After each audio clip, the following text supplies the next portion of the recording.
Good morning, YouTube and the internets.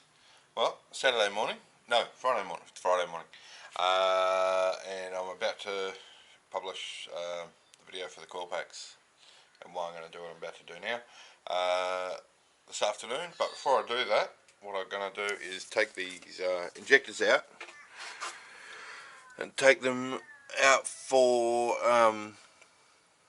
flow test and clean, basically.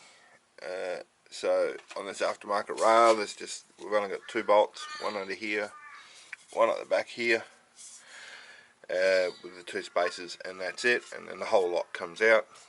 I don't even have to undo the fuel lines. The only issue is access. That one's alright, the back one's a bit of a bastard. But we'll get them out. I'll take them around to the north side and get them flow checked and cleaned and see if the reason that it seems to be running on 3 cylinders is because of the lack of fuel if those injectors are blocked.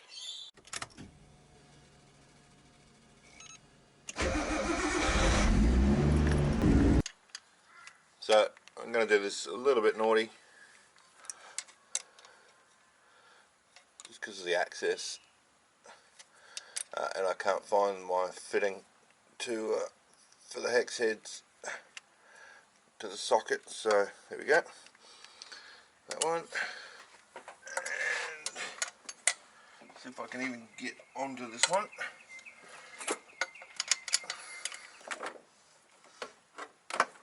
Ow! Knuckles be gone. Got him. Now this is going to take me 700 turns at 1/8 of it, or 700 1/8 of a turn to undo that all the way. I already cut myself. You son of a bitch. I must see if I can find just the bit actually with the socket head on it. No, by the time I find it I'll have this done. Or not. Remember, do as I say, not as I do. Don't struggle with the wrong tool to do the job. Get the right tool. Well, it's technically the right tool, but it's just in such a pain in the ass position. Of course, I could take the plenum off, but I don't want to do that because it's even more of a pain in the ass. Here we go. I had to be careful I don't lose the spacer down in the engine bay, which I have done in the past on my 33.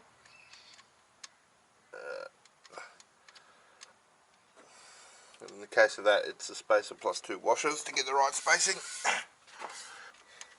So in theory, I'll get these off. The whole, either the entire rail will come off the injectors or all the injectors will come out, but what will actually happen is half of them will stay in the rail, the other half will stay in the head.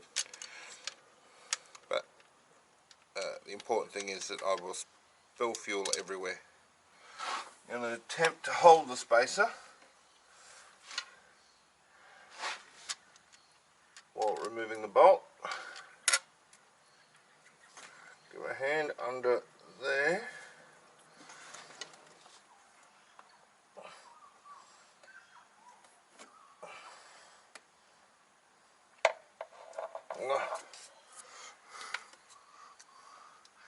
Didn't even drop it. Oh, and I forgot, yeah, the washers were glued on.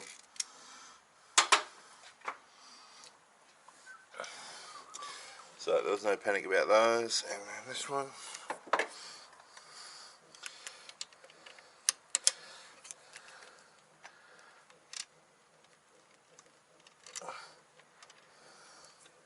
Got the bolt. Ah, son of a bitch. Glue's come undone on that one. And that fell down somewhere down there. Let's see if it hit the ground.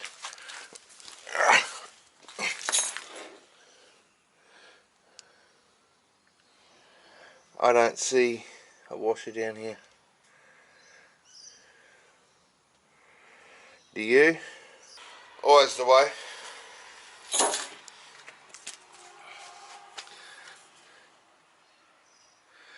I'm sort of holding you like a torch, as though you might be able to see it and tell me where it is. First thing I'll do, I'll just get this rail out. So, bit of a wee jiggle. Okay. All the O-rings have stayed in the head. Let's undo this. Oh, I hate these plugs. So I am pushing that clip down so I don't break it with the screwdriver.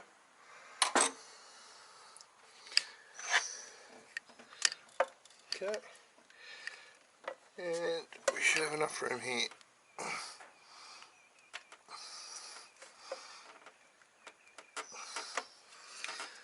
Pop these out. Son of a bitch. I need rags. Okay. I had a bit of a play. So I managed to get all of the injectors unplugged from the loom, which means I can now put the rail up there where it won't leak.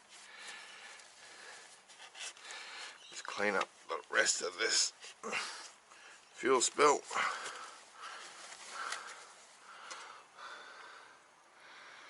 Still can't see that washer, can you? Nope. Anyway, we'll pop these out and take them over to the shop. So with pretty much all the fuel spill cleaned up, we just pluck these O-rings out. I mean, the whole spacer can come out, but I don't want to do that. What I mean by spacer is this piece here. And we want to be careful we don't scratch it because it is aluminium. These O-rings will be replaced. There we go. All the O-rings. Simple as that, 5 minutes. And it's all there. The cost of this, $38 each if I take them to the dude. $49 I think each if he brings his van to me to do it, but I'm not doing anything. So I might as well go and save myself the money and take it over to him. Hopefully these are all buggered and I'll put the new ones in, or get them cleaned and put them back in. Everything will be mint. Yeah, that's it. All I've got to do is find that bloody washer. So you see on this one here with the glued on, this one, the glue's there, but it's failed. I don't think I'm ever going to find that. So I'm going to have to get some more washers and glue them on there. Or get the right size spacer. Who knows? Maybe I'll do it right, maybe I'll do it wrong, probably do it wrong. But for now, yeah, I'm just going to head over to the guy. If he's okay with me filming the cleaning and flow testing procedure, then I probably will. If he's not okay with it, then I'm not going to bother him and make him do it. So yeah, I'll see how it goes when I tell him what I want to do. But for now, I've just got to give him a ring and find out what time he wants me there. Like it'll run. Oh no, the car. Well, I'm here at the injector cleaning place, and our mate's just setting up the injectors now for the flow test. Is that correct? Yep. Yep.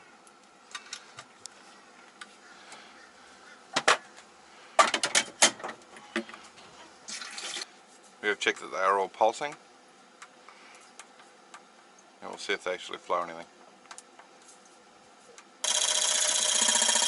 Oh, that one looks a bit rough.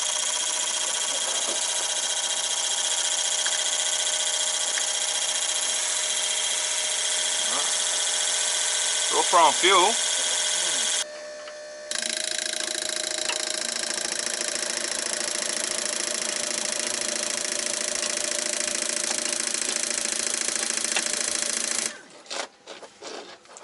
It looks pretty even. It looks dead even. Pretty even to me. So it's not the injectors? No. Unless they were sitting for a while. Yeah. All it takes is a tap. You're just pulling them out. And yeah. If you drop one. Yeah. Sometimes it frees it up and they get going again. Okay. I mean, that one there, when it first came on, one of them was real bad flow and then it cleaned itself up. 20,000 RPM. So that's the cleaning? No. No? Right. Just checking the spray pattern. Okay.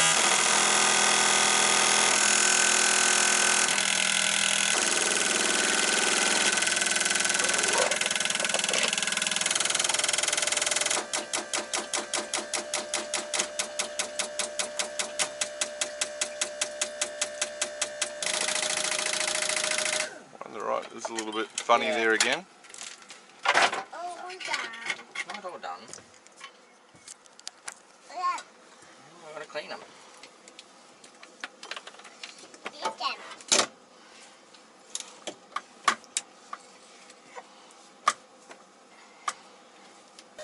It's not a leak test. Okay.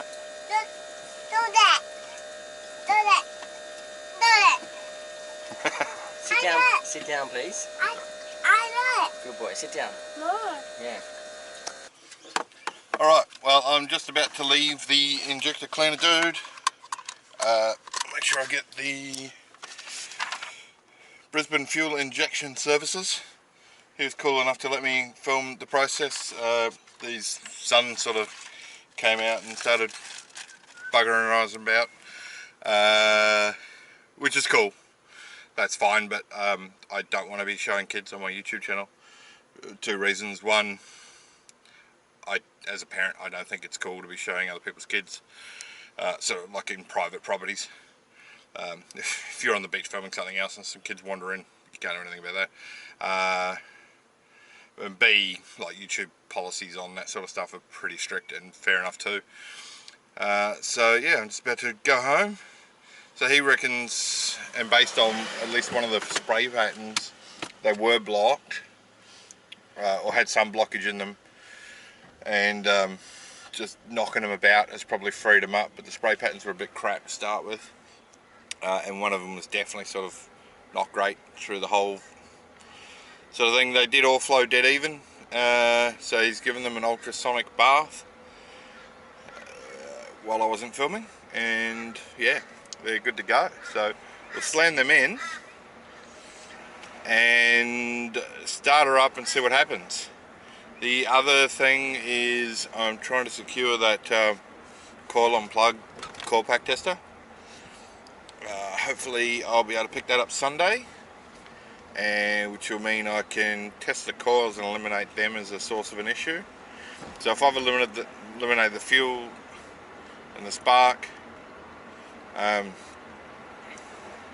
suppose I could do a compression test, but I know from the leak down that it seals when the cams are in the right place, because even when the cam was in the wrong place, when the valves were shut, I did have pretty much zero leak. So I suppose it's another thing to do, but if none of that cleans it up, it's got a bit of tune. But it could have been the injectors. We'll find out very shortly when I get home. Anyway, don't know what the rules about driving while filming are. I know you can't hold a phone. I don't think there's anything about a camera, as long as it's not your phone camera. But I better get off before I actually get onto a road that's not, you know, an interstate. I'll see you when I get home. Alright, YouTube and the internet, I'm home.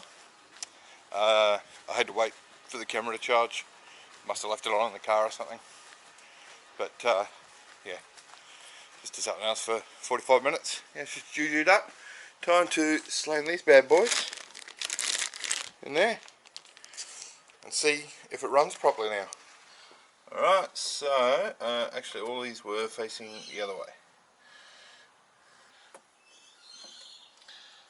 That'll be number 6.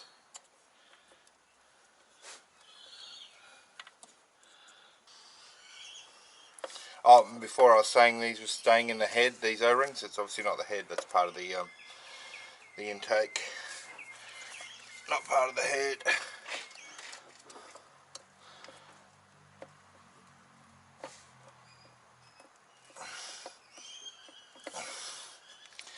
And that should be the last one.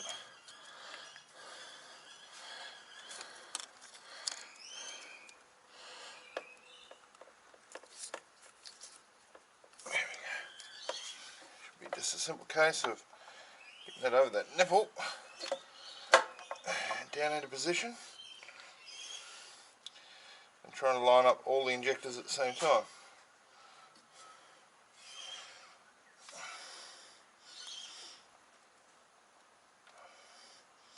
You probably can't see squat there, but it is what it is.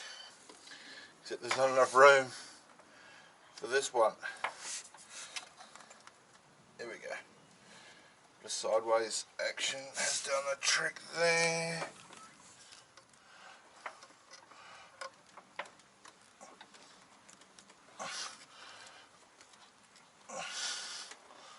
Work them all in.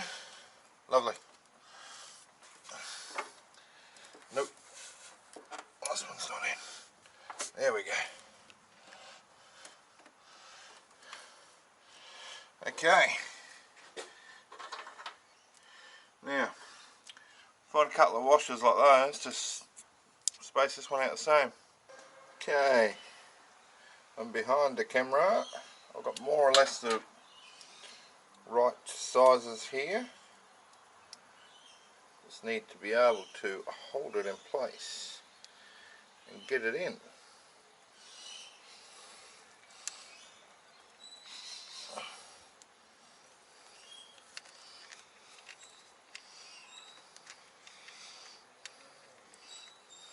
I do recommend getting the right size rail spacers, but I'd really like to get this started and see if it makes a difference.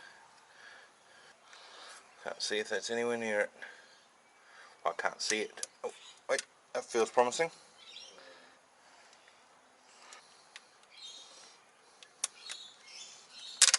There we go. That one's in its hole. Get it started. Now the easy one.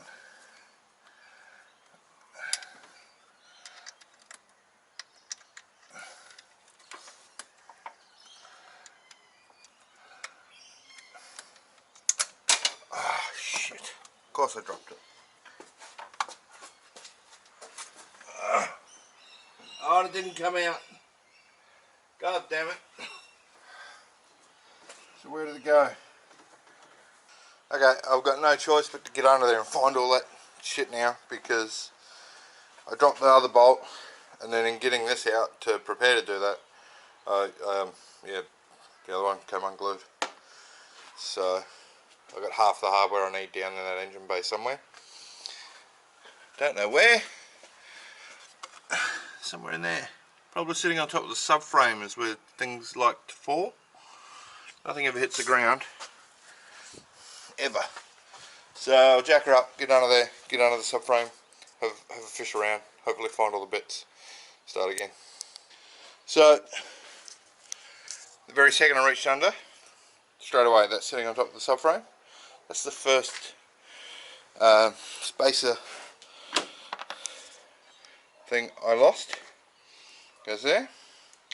So I'm missing like half of that, one of those washers, a bolt, and the washer that was on there. These were some of the other ones I was trying. So back under I go. Well, YouTube and the internet, I managed to find all those bits of hardware I dropped. I managed to get it in, managed to cut the shit out of my hands, and it's made no difference, none whatsoever. It does exactly the same thing. So it's not the injectors. I'll see if I can get hold of this coil on plug tester and do that. Maybe the spark's just not strong enough, I don't know. And then I suppose I better do a compression test again. I know that my inspection came up with no visible damage, but what if the valves are bent? I mean, they shouldn't be, because I know number one, it was holding pressure even when the timing was sort of wrong. When I made sure the valves were shut, I fed it 100 psi and nothing came out. So I don't know. It's looking more like the tune, but I'm pretty annoyed and angry because I was kind of hoping that was it. So for today, that thing can go fuck itself, because I'm done. I am done. Sunday's probably the soonest I'll be able to get that tester. That's fine. I'll see if I can run out and grab that. Test those coil packs. Just to confirm too, and maybe I need to double check the tune. Those aren't 2000 ID injectors, they're 1400s. The dude who did the flow test and cleaning confirmed that. So, because he runs the same injectors in what he said. But yeah, for now, that's going to be me. I feel a little bit defeated and deflated, but I'll get back and I will get it done. This thing will go. Come hell or high water, I'm going to make it run, and then I'm going to wring its friggin' neck. I'm going to make it pay. But for now, yeah, I'm kind of over it for today. I guess I'll see you guys next week.